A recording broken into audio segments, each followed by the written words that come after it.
Allah. Subhanallah. Allah. Bismillahirrahmanirrahim. Assalamualaikum warahmatullahi wabarakatuh.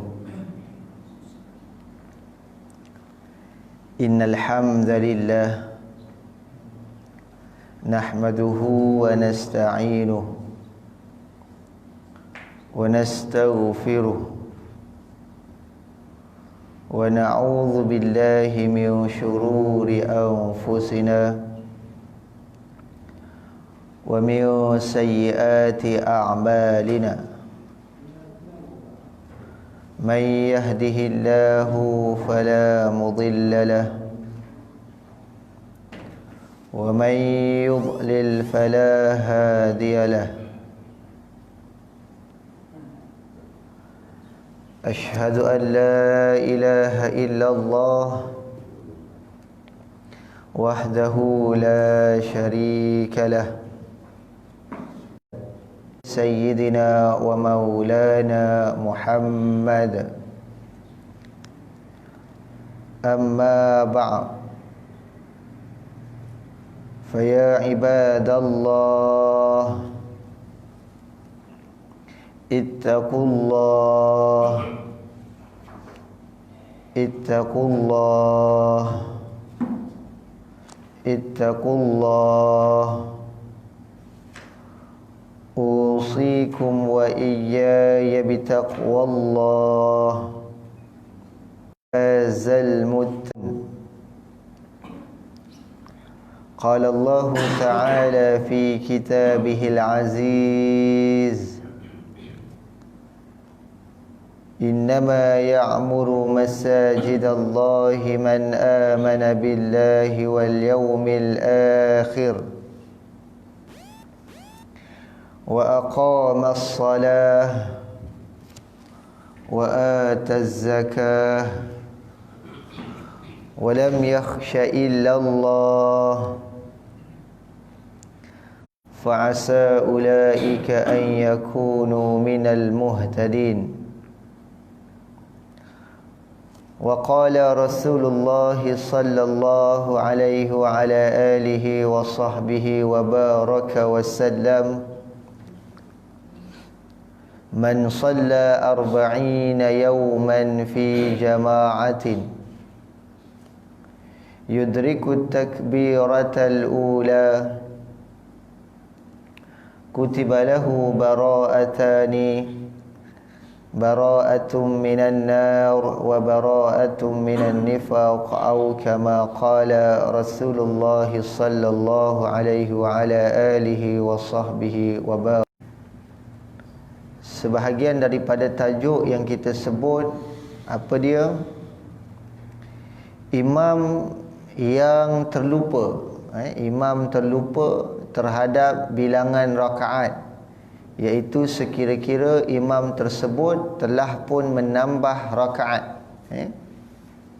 Imam terlupa dan tertambah bilangan rakaat, tak kira apa jua salat, sama ada salat fardu yang kita sebut, sama ada fardu subuh, zuhur, asar, maghrib mahupun isyak,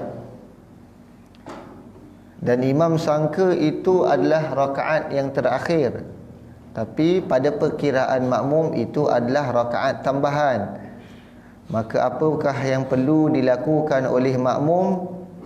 Kita dah bincangkan permasalahan tersebut pada pertemuan lepas, iaitu kita katakan bahawasanya sepatutnya pada diri makmum itu dia mesti menegur imam dengan ucapan subhanallah, kerana imam telah tertambah rakaat.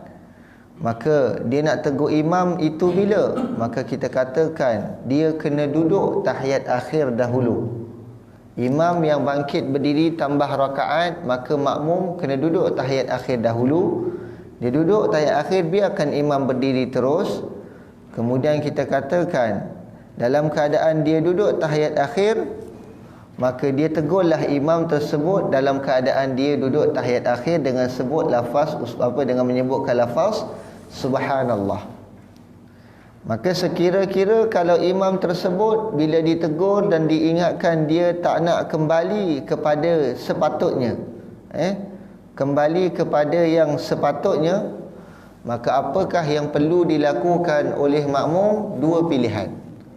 Sama ada nak kekal dalam jamaah boleh, nak mufaraqah pun boleh, kan? Tapi kata ulama, yang paling afdal adalah lebih baik dia tunggu imam di tahiyat akhir. Sampailah imam tiba kepada tahiyat akhir, barulah dia salam bersama-sama imam. Adapun kalau makmum yang tak tahu, dia ikut imam berdiri, terus dia ikut imam. Imam berdiri, dia pun berdiri. Maka dia tahu imam tambah rakaat, tapi dia tak tahu cara nak tegur imam. Dan dia kata apa, pakat ikut je lah imam. Maka kata ulama, dalam masalah begini, kata ulama, dia dimaafkan syarak kerana sebabkan kejahilan dia. Ataupun kata ulama, dia pun terlupa juga, ikut imam juga, tambah rakaat. Jadi waktu dia sedar, contohnya dia faham hukum, dia sedar, dia berdiri tambah rakaat, maka apa perlu dilakukan? Kalaulah contohnya dia berdiri, waktu dia tengah baca Fatihah, maka dia tersedar ini rakaat tambahan, kata ulama, dia kena duduk patah balik. Dia tak boleh ikut imam. Dia faham tak? Dia berdiri dah, imam berdiri, dia pun berdiri. Maka bila berdirinya pada ketika itu, dia tersedar yang dia pun tertambah rakaat dengan imam. Dia baru ingat yang tu rakaat tambahan. Maka kata ulama, imam itu rakaat ketiga. Ya. Waktunya kan salat 4 rakaat, contohnya isya kan. Ya. Dia waktunya kan berdiri rakaat ketiga kan. Ya. Dia duduk, dia baca tahiyat. Makmum sudah peringatkan subhanallah. Dia macam tak dengar lagi di subhanallah, terus dia baca habis sampai tahiyat. Baru baca tahiyat yang lalu itu dia tak ingat, terus berdiri kan. Nah, kalau yang kita tunggu, jadi habis terakhir imam itu sujud sahwi. Nah, yang makmum ini tahu itu memang dia ingatkan, ini makmumnya sunat sujud sahwi atau tidak. Baik. Sebentar. Jadi saya jawab Okey, saya teruskan dulu. Baik, kemudian dikatakan apa dia? Dia berdiri. Imam dan makmum sama-sama berdiri. Jadi makmum tersedar yang dia ni telah berdiri pada rakaat tambahan. Imam tak sedar lagi lah, tapi makmum dah sedar. Maka kata ulama, yang sedar dia kena duduk. Dia tak boleh ikut. Dia kena terus duduk. Dia tak boleh teruskan apa yang dia tengah buat. Maka dalam keadaan dia duduk pun dia boleh tegur imam lagi. Subhanallah. Duduk tahiyat akhir, dia boleh tegur imam subhanallah. Andai kata kalau imam tak patah balik juga, kita kata dua pilihan juga, sama ada nak mufaraqah boleh, ataupun dia nak teruskan teruskan bersama imam tanpa niat mufaraqah. Baik, kemudian soalan tuan tadi, dia kata apa? Imam sepatutnya salat dengan 4 rakaat. Contoh Isya. Imam salat Isya 4 rakaat, tetapi imam salat 3 rakaat. Kan? Isya 4 rakaat, imam salat 3 rakaat. Kemudian makmum dah tegur imam. Contoh, masalahnya apa? Kalau imam terkurang rakaat, makmum tak boleh ikut imam duduk tahiyat akhir. Makmum yang faham, kena ingat. Makmum yang faham dan sedar imam telah terkurang rakaat, maka dia tak boleh ikut imam, dia kena berdiri. Jadi cara dia nak tegur imam, dia kena berdiri. Ini kita sebut pertemuan lepas. Dia kena berdiri dan sebut lafaz subhanallah kepada imam. Bila dia sebut lafaz subhanallah kepada imam, imam pun galak tak nak berdiri, tetap yakin dia tahiyat akhir, itu katanya. Sedangkan makmum pula yakin itu rakaat ketiga. Imam yakin itu rakaat keempat. Makmum dah bertasbih, imam tak nak kembali patah balik. Jadi makmum yang dah berdiri ni, kata ulama, apa pilihan dia? Tak ada pilihan lain melainkan mufaraqah sahaja. Yang dah berdiri ni dia kena mufaraqah. Dia tak ada pilihan lain. Dia tak boleh berdiri tunggu imam. Kalau imam bagi salam waktu tu, maka bagaimana dengan syaratnya? Maka sebab tu kata ulama, dia berdiri dan tegur imam. Imam tak nak ambil teguran dia, dia terus niat mufaraqah. Apakah niat mufarakah dia ini menjejaskan fadilat jamaah? Kata ulama, tidak menjejaskan fadilat jamaah dia sama sekali. Dia peroleh fadilat jamaah. Jadi dia mufarakah ni bukan sebab dia suka-suka, tidak. Tapi dia mufarakah dengan sebab apa? Sebab takut solat dia batal. Maka kata ulama, dia beroleh fadilat jamaah. Ada pula jamaah yang berdiri dah niat mufarakah dah sebab dah tegur imam. Yang duduk dengan imam ni macam mana pula? Mungkin ada yang tak tahu kan? Ada yang tahu, ada yang tak tahu hukum. Ada yang tak tahu itu rakaat terkurang, ataupun dia tahu ini rakaat terakhir. Tiba-tiba imam tengah-tengah tahiyat akhir. Tadi waktu makmum tegur, dia tak nak ambil teguran makmum. Jadi tengah duduk tahiyat akhir, dia pula teringat itu rakaat baru 3 rakaat, ada lagi satu rakaat. Maka dia pun bangkit berdiri, imam bangkit berdiri. Imam dan makmum yang ikut imam duduk tadi semua kena berdiri. Bila imam berdiri, jamaah yang ikut imam duduk pun mesti berdiri juga. Wajib berdiri juga. Bila imam berdiri, jamaah yang lain pun berdiri, tambahlah 1 rakaat. Memang itu bukan rakaat tambahan, itulah rakaat terakhir. Bila berdiri, maka pada ketika itu baca Fatihah, rukuk, i'tidal, sujud, duduk antara 2 sujud, sujud kedua, duduk tahiyat akhir. Makmum yang duduk dengan imam tadi dia kena ikut juga. Baca Fatihah, rukuk, i'tidal, sujud, duduk antara 2 sujud, kemudian sujud yang kedua, kemudian duduk tahiyat akhir. Baca tahiyat akhir. Lepas habis baca tahiyat akhir, maka imam pada ketika itu sunat sujud sahwi. Sebab apa? Sebab lupa rakaat tadi. Kan? Imam sunat sujud sahwi. Makmum yang ikut imam tadi duduk kemudian berdiri balik, kata ulama mereka ini pun wajib duduk wajib sujud sahwi. Kerana hukum sujud sahwi, bila imam sujud sahwi, makmum tak ada pilihan lain, dia kena ikut. Tak kira dia dia masbuk sekalipun. Dia kena ikut. Tapi dengan syarat dia kena pastikan sujud imam itu adalah sujud sahwi yang betul. Mana kata bukan imam sujud sahwi bukan pada tempatnya. Contoh apa dia? Imam tertinggal subhana rabbiyal azim wa bihamdi ketika rukuk. Perlu tak dia sujud sahwi? Tak perlu. Kan, contoh kan. Jadi tak perlulah dia sujud sahwi. Imam tinggal baca apa dia? Imam tinggal baca doa iftitah. Bila imam tinggal doa iftitah, perlu ke imam sujud sahwi? Tak perlu imam sujud sahwi. Contoh kan. Imam perlu sujud sahwi sebab apa? Contohnya masalah tadi, imam terkurang rakaat. Bila dia teringat, maka dia bangkit berdiri, maka sebelum dia salam, dia sunat sujud sahwi.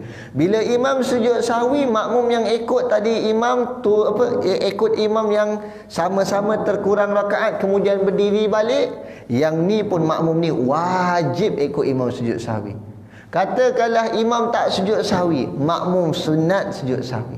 Jadi hukum sujud sahwi ni apa? Makmum wajib muafakat pada imam lakukan dan tak wajib muafakat pada imam tinggalkan. Maksud dia apa? Kalau imam buat sujud sahwi, makmum wajib ikut imam sujud sahwi. Tapi kalau imam tinggalkan sujud sahwi sedangkan pada ketika itu imam sunat sujud sahwi, makmum diberi pilihan. Nak buat sujud sahwi boleh, nak tinggalkan sujud sahwi pun boleh. Tapi kata ulama, afdalnya buat sujud sahwi. Jelas?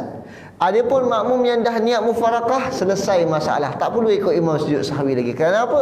Kerana dia telah terputus ikatan dengan imam, jadi dia tak ada apa-apa hubungan dengan imam. Boleh? Jelas Okey, baik.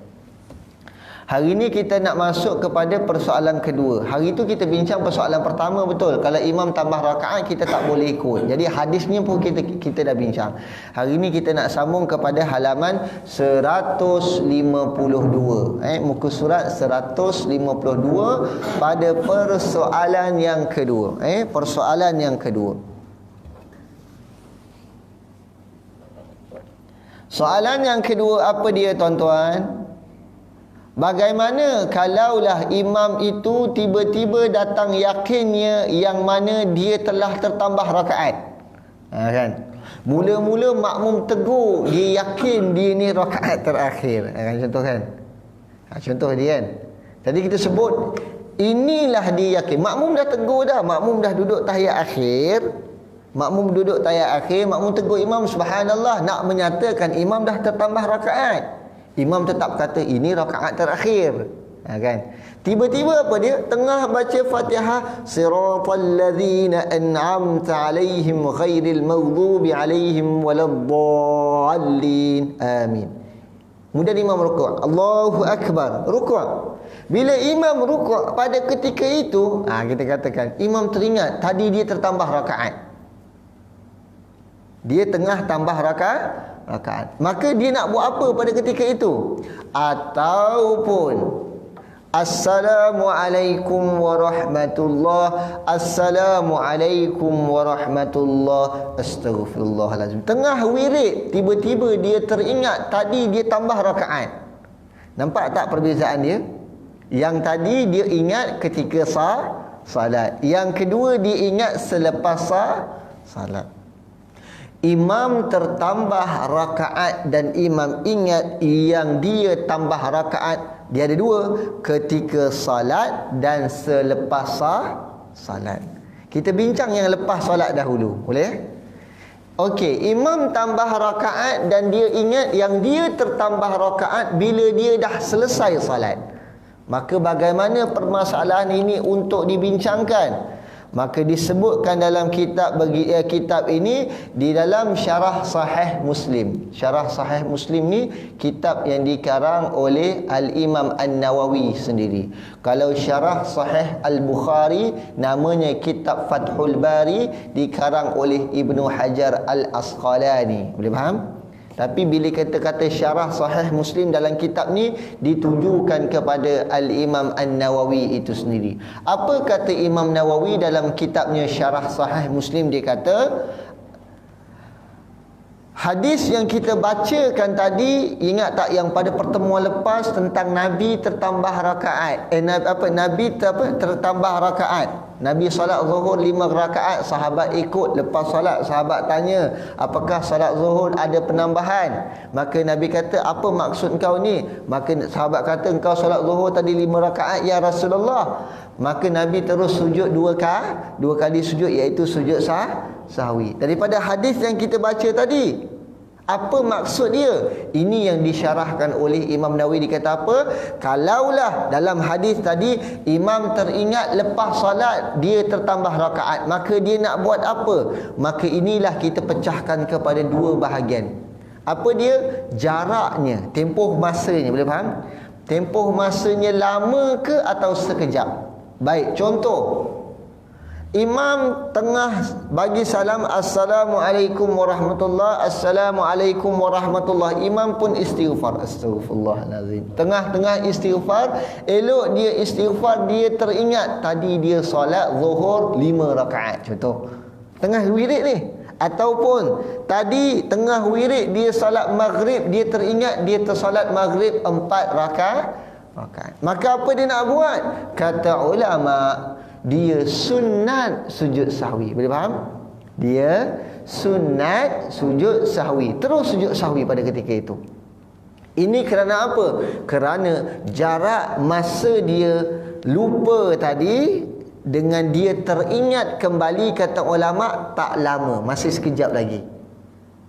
Dia tengah wirid. Maka bila dia tengah wirid, dia teringat, terus sahaja dia sujud sahwi. Jadi sunat bagi dia untuk sujud sahwi. Bila mana dia terlupa, dia tambah rakaat dan dia teringat lepas salat, kata ulama, jangan risau, salat dia tak batal. Jangan risau, salat dia tak batal. Kenapa? Kerana dia lupa. Lupa dengan tertambah rakaat tak mengapa, dimaafkan syarak. Maka tak mengapa kalau dia tak solat semula, tak mengapa, kata ulama. Boleh faham? Jadi apa yang perlu dilakukan? Kalau tempoh masa daripada dia lupa dan diingat kembali itu dia sekejap je, contoh tengah wirid, dia sunat sujud sahwi. Yang kedua apa dia?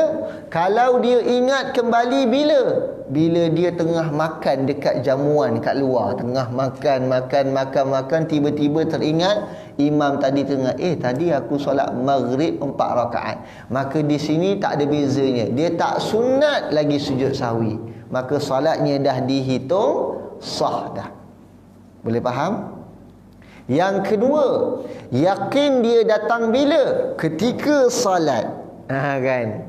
Tengah baca Fatihah, tiba-tiba teringat dia tadi, dia sekarang ni tengah tambah rakaat. Apa lagi contoh? Tengah rukuk dia teringat dia tertambah rakaat. Maka dia nak buat apa? Kata ulama, jika dia teringat sebelum salam, maka hendaklah dia kembali apa yang sepatutnya. Contoh, kalau dia tengah berdiri tadi, dia teringat dia tambah rakaat, dia kena terus duduk. Jangan dia teruskan baca Fatihahnya. Kalau dia terus baca Fatihah sedangkan dia tahu tak boleh dan haram perbuatannya itu, salat dia batal, kata ulama.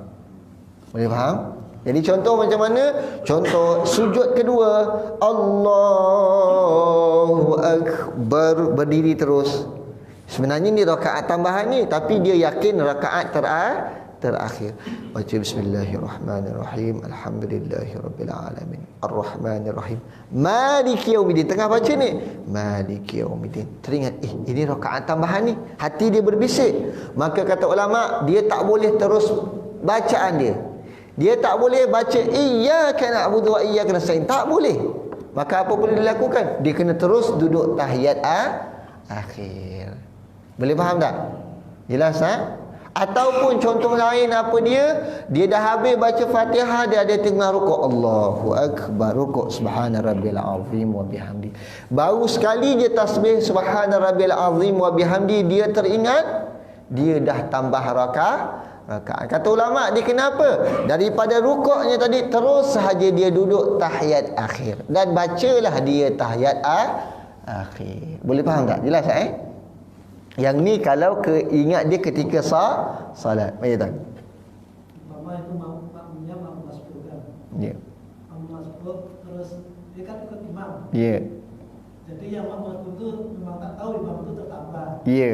Nah, jadi makmum ini macam mana? Dia baru masuk ke? Ternyata dia dah terlambat 2 rakaat, saja sholat zuhur kan? Ya. Dia terlambat 2 rakaat. Nah, dia ingat ikut imam kan? Aha. Jadi setelah makmum pun tak ingat lagi kan? Ya. Jadi masa dia rasa tambah itu, terus imam itu langsung duduk. Nah, ini sebagai makmumnya macam mana?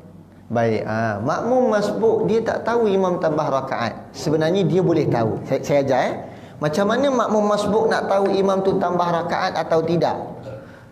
Perkara pertama, dengan adanya tasyahud awal, itu perantaraan dia boleh tahu imam ni rakaat ke berapa. Boleh faham? Ini cara dia. Sebab tu kita sebagai makmum kena faham betul-betul. Cara dia apa dia? Dia boleh tahu dengan adanya tasyahud awal. Bila ada tasyahud awal, maka dia boleh nilai imam ni dah berada pada rakaat ke berapa. Itu yang pertama. Yang kedua, pasti akan berlaku dalam jamaah itu, mungkin ada jamaah yang duduk dan ada jamaah yang berdiri dan ada jamaah yang bertasbih. Di situ makmum masbuk ni tahu bahawasanya imam ni sudah tertambah rakaat. Baik, katakanlah semua jamaah tak faham, semua pakat berdiri dengan imam. Maka kata ulama, masbuk ni bagaimana? Apakah dikira rakaat dia? Sepakat ulama kata tak dikira rakaatnya. Jadi macam mana dia nak tahu pula yang dia ni telah rakaat tersebut tak dikira bagi diri dia? Lepas salam nanti dia boleh tahu. Macam mana dia tahu? Lepas salam nanti kecoh sikit. Boleh faham tak? Lepas salam nanti ada jemaah, imam tadi tambah rakaat. Dia pun terdengar. Bila dia terdengar itu, kata ulama, boleh sebagai isyarat yang boleh dipegang. Yang ini, rakaat ini tak dikira. Kalau rakaat pertama tadi dikira, tapi rakaat kedua dia tadi itu adalah rakaat tambahan bagi imam, maka tak dikira bagi dia. Kalau solat zuhur, berarti bila dia bangkit berdiri lepas imam salam, dia baru dihitung 1 rakaat. Walaupun pada rakaat tambahan imam itu dikira, tapi tak dikira bagi diri dia. Sebab dia lupa ataupun dia tak tahu, hilang pengetahuan. Sebab apa?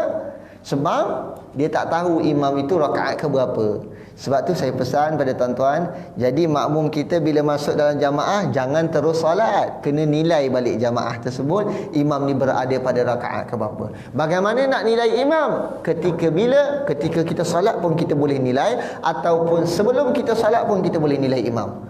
Kalau sebelum solat, barangkali imam duduk tahiyat awal, kita dah tahu dah imam ni rakaat kedua. Kita baru masuk, kita tahu imam rakaat kedua.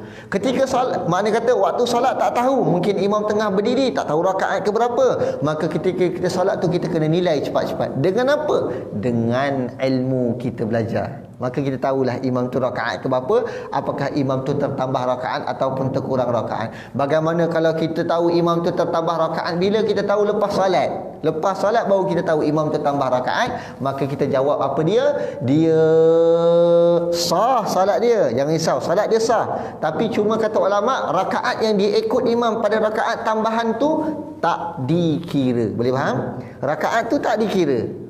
Nanti kita pun rasanya dah bincang tentang imam makmum masbuk, betul tak? Tajuk makmum masbuk saya rasa dah bincang dah dalam ni.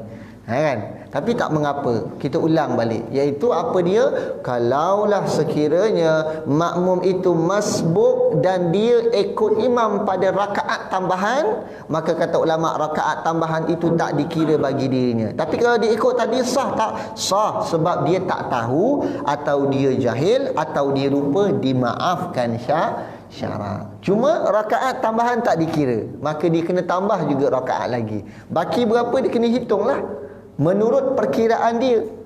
Kalau contoh saya sebut dia masuk ikut imam pada rakaat ketiga, contoh masuk ikut imam pada rakaat ketiga, imam rakaat ketiga dia dapat 1 rakaat, imam rakaat keempat dia dapat 2 rakaat. Sebenarnya dia boleh tahu tak imam tu bila imam masuk rakaat kelima dia dah tertambah rakaat? Dia boleh tahu tak? Dia boleh tahu, sebab rakaat ketiga tadi dia dapat, rakaat keempat pun dia dapat. Tiba-tiba rakaat keempat imam terus berdiri. Barangkali imam ni tinggal tahiyat awal ataupun tinggal tahiyat akhir. Nampak tak? Kan? Dia dapat tahu dah. Dia dapat detect dah kat situ.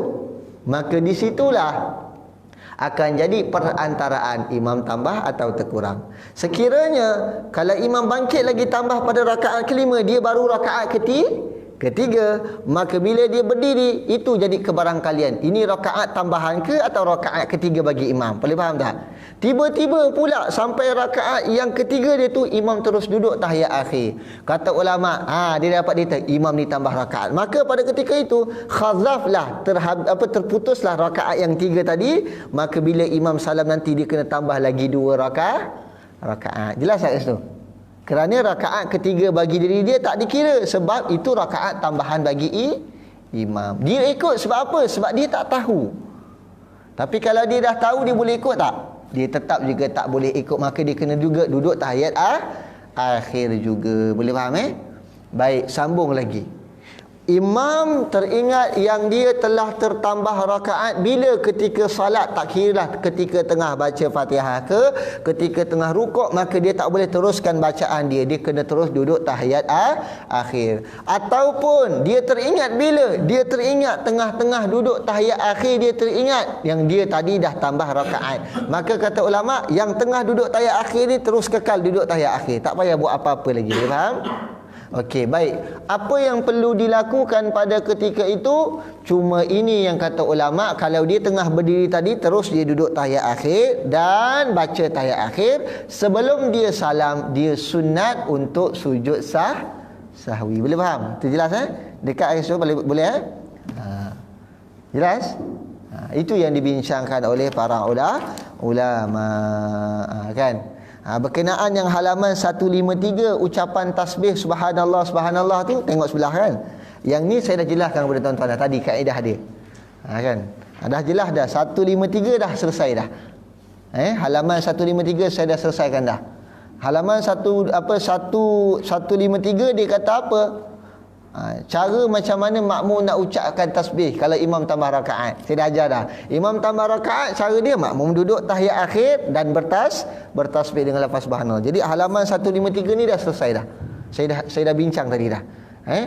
Boleh dapat? Bateri habis. Oh, bateri habis. Tak apa. Okey, kita sambung. Okey. Baik, okey, kita sambung Jadi selesai dah Jadi kesimpulannya apa dia? Imam sedar yang dia telah tertambah rakaat, maka dia kena nilai balik. Imam tu kena nilai sama ada yang dia sedar tu lepas salat ataupun dia sedar itu ketika salat. Okey, jelas tak soalan ni? Okey, selesai soalan ketiga. Masuk soalan kedua selesai.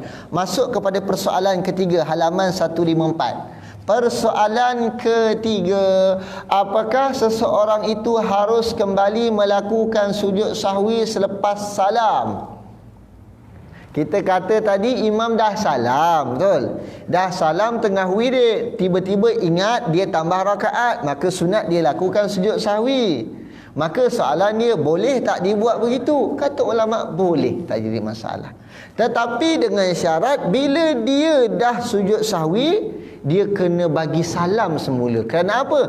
Kerana dalam mazhab Syafi'i, sujud sahwi itu lepas salam ke sebelum salam?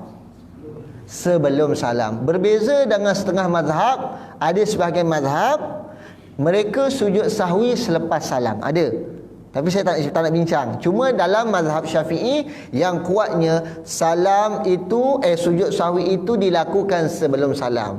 Baik, dia dah bagi salam tu tadi, tengah-tengah wirid dia teringat dia tambah rakaat, maka kata ulama dia sunat sujud sahwi. Bagaimana dengan salam dia tadi? Kata ulama salamnya tak dikira, maka dia terus sujud sahwi. Sujud sahwi subhanaman la yanamu wa la yasudu, antara dua sujud sahwi. Rabbighfirli warhamni wa'afini wa'fu anni. Allahu akbar subhanaman la yanamu wa la yasu. Allahu akbar. Assalamualaikum warahmatullahi. Assalamualaikum warahmatullahi. Kenapa dia kena bagi salam balik? Sedangkan tadi dia dah bagi salam. Kerana bila dia sujud sahwi, berarti dia telah masuk semula ke dalam salat. Bila dia masuk semula dalam salat, maka dia kena bagi salam sekali lagi. Ini kaedah dia yang dibincangkan oleh para ulama. Baik. Jadi permasalahan lain semua dah selesai dah. Saya dah bincang dah. Kat belakang ni semua dah. Cuma satu je perbincangan. Pengarang kata apa? Apakah boleh dilakukan sujud sahwi selepas salam? Soalan dia. Apakah boleh dicadangkan kalau imam tu tahu dia buat sujud sahwi selepas salam? Maka dijawab, kalau jamaah tak tahu, kata ulama, jangan buat sujud sahwi selepas salam. Elakkan. Kenapa? Takut jamaah jadi huru-hara. Kan? Kalau jamaah tak tahu, contoh surau Bukit Pasir ni, yang datang hari ni semua tahu, tiba-tiba isyak nanti takdir Allah, imam buat sujud sahwi selepas salam. Boleh tak? Boleh. Tak jadi masalah. Sebab semua jamaah tahu. Baik, kita kata kita tak syorkan sangat imam lakukan, takut jadi huru-hara jamaah. Baik, ataupun tiba-tiba kita nampak imam buat juga sujud sahwi lepas salam. Imam buat juga sujud sahwi selepas salam. Maka kita pun tak boleh salahkan apa yang imam lakukan. Walaupun jamaah semua tak tahu, kita tak boleh salahkan juga. Maka dengan pada itu, bagaimana dengan solat makmum yang tak tahu? Tetap dihitung sah juga oleh para ulama, kerana dengan sebab dia tak tahu tadi. Boleh kan? Cuma cadangannya, kalau jamaah tak tahu, tak perlu buat, tak apa kan? Sujud sahwi selepas salam ini. Boleh? Baik, sedikit saya nak tambah. Apakah yang perlu dilakukan oleh imam sekiranya imam tersebut terkurang rakaat dan dia sedar ketika solat atau lepas solat? Tu dia. Boleh faham tak? Imam dia yakin ini rakaat terakhir, tetapi sebenarnya itu rakaat terkurang. Contoh maghrib baru 2 rakaat, tapi dia yakin dah 3 rakaat. Baik. Maka sama juga perbincangan dia, keyakinan datang ketika salat atau keyakinan datang lepas salat. Baik, kalau keyakinan datang ketika salat, apa dia perlu lakukan? Dia kena berdiri saja, sama je. Dia tengah duduk tahiyat akhir, maka dia teringat yang dia ni terkurang rakaat. Tengah baca tahiyat, maka apa perlu dilakukan? Dia terus berdiri saja. sahaja. Tak perlu dia buat apa-apa. Tapi sebelum dia salam nanti dia sunat sujud sahwi. Itu kalau yakin datang ketika solat. Kalau yakin tu datang lepas solat, kata ulama dia kena tengok juga tempoh masa dia lama ke sekejap. Contoh, dia dah bagi salam tengah wirid juga. Tengah-tengah wirid tiba-tiba dia teringat tadi dia terkurang rakaat. Kata ulama dia perlu apa dia? Tak perlu solat balik, terus dia berdiri balik. Bila dia terus berdiri berarti dia telah masuk kembali dalam solat. Bagaimana dengan salam dia tadi? Salam dia tak dikira. Sebab apa? Sebab dia lupa. Dia berdiri. Baca Fatihah, rukuk, i'tidal, sujud, duduk antara dua sujud kedua dan tahiyat akhir. Kemudian sujud sahwi. Kemudian baru dia salam. Ini kalau yakin datang lepas salat. Kalau tempoh masanya pendek, bagaimana pula tengah-tengah duduk makan, tengah berbual dengan kawan, tiba-tiba teringat maghrib tadi dia solat 2 rakaat sedangkan maghrib 3 rakaat. Kena tengok. Kalaulah masa tadi telah mengakibatkan dia telah terkeluar waktu maghrib, dia kena qada solat dia balik. Boleh faham? Tapi kalau masih lagi dalam waktu, yang ni baru kena ulang balik solatnya. Boleh faham? Tapi ada orang tengah-tengah wirid dia teringat dia terkurang rakaat, dia solat balik, betul tak? Saya yakin ramai yang buat begini sebab dia tak tahu. Kan? Sebenarnya dia tak perlu solat semula sebab tempoh masa dia lupa kepada ingat tadi masih lagi sebentar, maka dia boleh terus bangkit berdiri. Yang kena solat balik apa dia? Dia dah salam, dah wirid, tengah-tengah makan, tengah minum, tengah berbual. Teringat dia tadi maghrib solat 3 rakaat, maka dia kena ulang balik solatnya. Kalau dalam waktu, masih lagi waktu maghrib, ulang je solatnya. Tapi kalau dah keluar waktu maghrib, dia kena qada balik solat dia semula. Boleh faham? Wallahu a'lam bisawab. Selesai dah perbincangan kita daripada tajuk imam lupa cara nak tegur imam macam mana. Begitulah perantaraan imam dan makmum. Wallahu a'lam bisawab. InsyaAllah pertemuan akan datang masuk tajuk baru iaitu istikhlaf, iaitu ambil alih tugas imam. Imam batal keluar daripada jamaah, makmum nak ambil alih tugas imam. Hukumnya boleh ke tak boleh? Itu nanti kita bincang pertemuan akan datang. Wallahu a'lam bisawab. Ada soalan nak tanya boleh tanya, silakan. Ya. Ini imam pertama kan dia terlupa baca Fatihah. Ya. Terus dia langsung surat. Ya. Terus diingatkan lagi sama imam. Kemudian dia baca surat Quran yang kan surat yang pendek-pendek kan. Terus dia baca surat tengah. Terus dia diingatkan subhanallah. Dia tukar surat. Dia tak ingat kalau dia belum baca Fatihah. Apa dia terus baca surat Ikhlas, nanti makmum ingatkan oleh subhanallah, terus dia tukar lagi surat yang lain dia, tapi imam tak tahu kalau dia belum baca Fatihah. Ini macam mana untuk memperingatkan imamnya ini? Baik. Isu ni sebenarnya pernah berlaku di satu tempat dahulu. Saya cerita sikitlah kan. Salat subuh, imam lupa baca Fatihah. Ada jamaah yang subhanallah. Ada jamaah buat apa? Al-Fatihah. Waktu tu saya ada di jamaah tersebut. Jadi waktu tersebut kita nampaklah ada jamaah yang kurang faham. Sebenarnya apabila imam tak baca surah Fatihah, kita jangan bertasbih, kerana itu keliru pada diri imam. Sebab tu kita sebut talqin atau fathun, iaitu baca pada bacaan yang sebenar. Berarti bila imam tak baca Fatihah, biasa dia tak akan berlaku pada rakaat pertama, dia biasa berlaku rakaat kedua. Biasanya macam tu. Lepas imam dah sujud kedua, imam bangkit berdiri, imam terus baca surah. Dia tak baca Fatihah pun. Jadi jamaah kat belakang dah perasan dah imam tak baca Fatihah. Bila imam tak baca Fatihah pada rakaat kedua, contohnya berlaku ni subuh ni tuan-tuan. Saya lihat waktu tersebut ada jamaah subhanallah, ada yang kedua Al-Fatihah. Ada yang berlaku tu. Jadi kita nampak dah di situ ada perbezaan. Maka kata ulama di sini tak perlu dia bertasbih dan tak perlu sebut Al-Fatihah. Kerana apa? Dia kena baca surah tersebut. Jadi bila dia tengah dengar imam baca surah Bismillahirrahmanirrahim, Qul a'udzu birabbin nas, dia kat belakang Bismillahirrahmanirrahim, Alhamdulillahi rabbil alamin. Ingat imam. Mana imam tahulah imam tak baca surah Fatihah. Jadi jangan ditasbih, kerana imam lupa pada bacaan ke imam lupa pada perbuatan. Tadi imam lupa bacaan ke perbuatan? bacaan. Jadi lupa bacaan tak boleh tasbih. Kata ulama, yang hanya senya bertasbih iaitu subhanallah apabila lupa imam itu pada perbuatan. Lupa rukuk, tasbih. Lupa sujud kedua, tasbih. Tapi kalau lupa baca Fatihah, jangan ditasbih. Bila dia tasbih, maka inilah yang mengakibatkan jamaah dan juga imam jadi huru-hara juga. Jadi ingat, bila imam lupa baca Fatihah, bacakan juga Fatihah untuk imam. Kalau imam terus macam dia tak ingat lagi kan, dia tak faham apa, terus dia baca Fatihah lagi, akhirnya kita muharafah atau Imam baca Fatihah 2 kali pula? bukan, tadi dah tinggalkannya. Aha. Imamnya baca Alhamdulillah, Alhamdulillah. Okey. Imamnya tak faham. Ya. Terus dia terus baca surat-surat itu. Ya, okey. Makmum nak buat apa?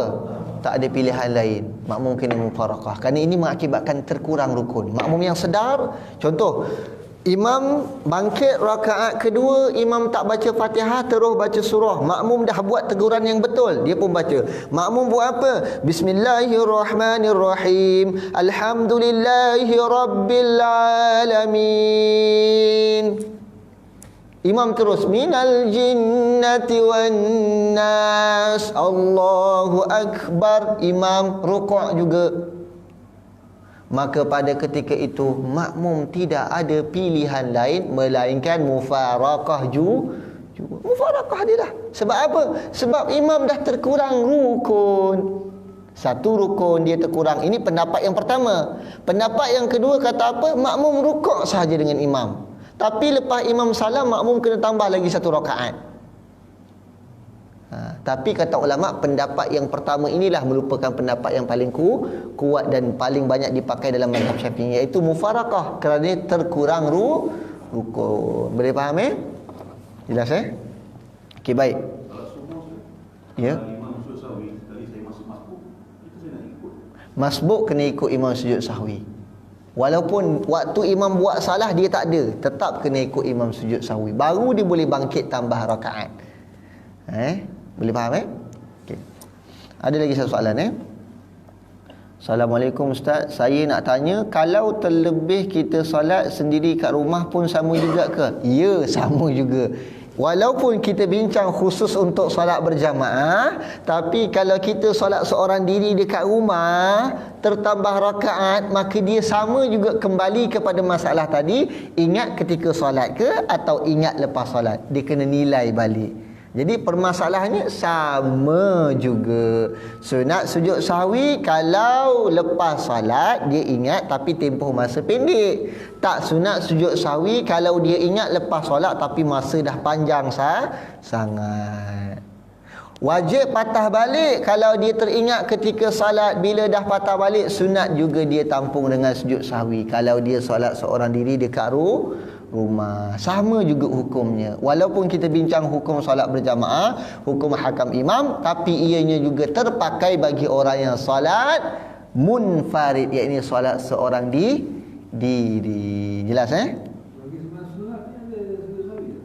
Solat sunat, tengok solat sunat apa yang dibuat. Ya, tetap juga disunatkan sujud sahwi. Contoh, kalau qabliyah, dia tertambah qabliyahnya itu kan. Qabliyah dia buat berapa? Qabliyah patutnya kalau zuhur boleh buat 2 atau 4. Tapi tertambah 5 rakaat juga qabliyah zuhur. Maka kata ulama, bila dia sama juga, dia tetap disunatkan untuk sujud sahwi.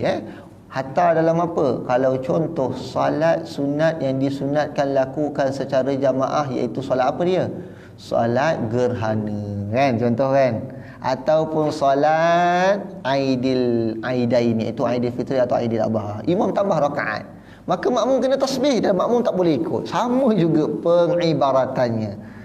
Cuma ini formula asas. Sebab tu tuan-tuan kena faham betul-betul yang ni, dia boleh guna untuk semua solat sekali. Tak kira solat fardu maupun solat sunat. Ada orang solat sunat dia tak tegur imam. Tarawih imam solat 2 rakaat, tiba-tiba imam bangkit 3 rakaat. Kena tegur juga. Kan sama juga. Boleh faham Jadi dia punya hukum kunci dia memang dikatakan untuk solat fardu, tapi dia boleh guna untuk solat sunat jua. Tapi solat sunat yang sunat jamaah lah, apa dia? 4 je solat sunat yang sunat dilakukan secara berjamaah. Ini disebutkan oleh Syekh Muhammad Arsyad Al-Banjari dalam kitabnya Sabil Al-Muhtani. Kata apa? Ada 4 solat sunat yang sunat dilakukan secara berjamaah. Apa dia? 2 solat sunat Aidil Fitri dan Aidil Adha. 2 solat sunat ni sunat dilakukan jamaah. Lagi apa dia? 2 solat sunat gerhana, iaitu gerhana matahari atau gerhana bulan. Lagi apa dia? Salat sunat minta hujan, iaitu salat sunat istisqa, sunat dilakukan jamaah.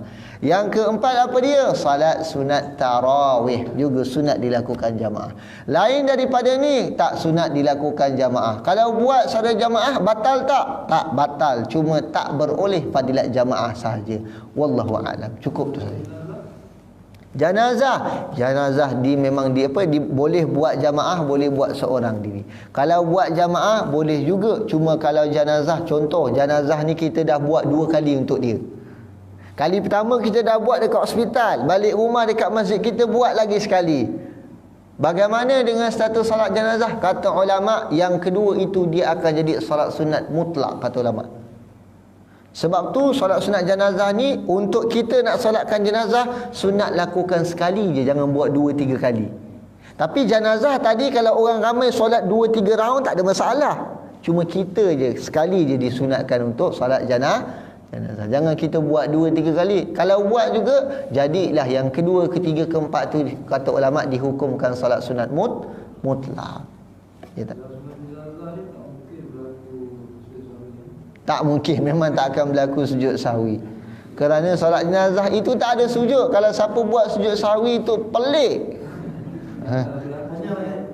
Itu kalau pernah lihat solat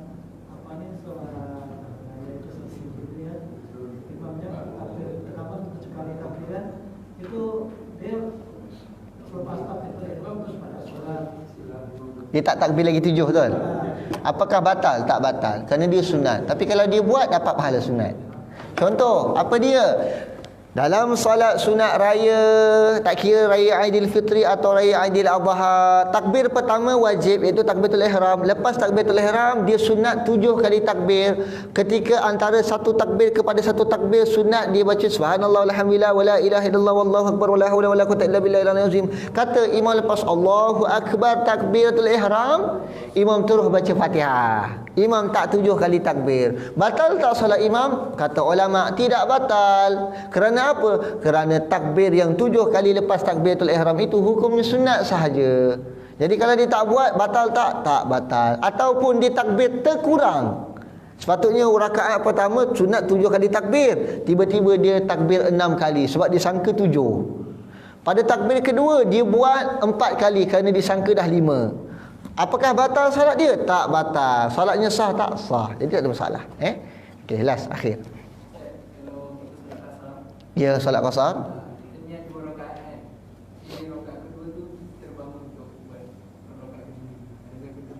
Kena duduk sebab niat kita qasar. Kita niat qasar solat zuhur 2 rakaat, tiba-tiba dah 2 rakaat kita bangkit tambah kepada rakaat ketiga. Kena duduk? Tak dapat tidak, kena duduk. Kerana niat kita awal, kita niat apa? Kalau kita buat 3 sah tak? Tak sah lah. Kenapa? Kerana bergantung kepada niat. Sebab tu dia kembali balik hadis innamal a'malu binniyat, boleh, binniyah pun boleh. Itu berdasarkan hadis yang diriwayatkan oleh Imam Bukhari atau Imam Muslim. Boleh faham Okey, wallahu a'lam bissawab. Cukup sekadar itu saja. Yang baik adalah datang daripada Allah dan yang buruk adalah datang daripada diri saya sendiri. Hakikatnya baik dan buruk adalah datang daripada Allah. A'udzubillahi minasyaitonirrajim. Bismillahirrahmanirrahim.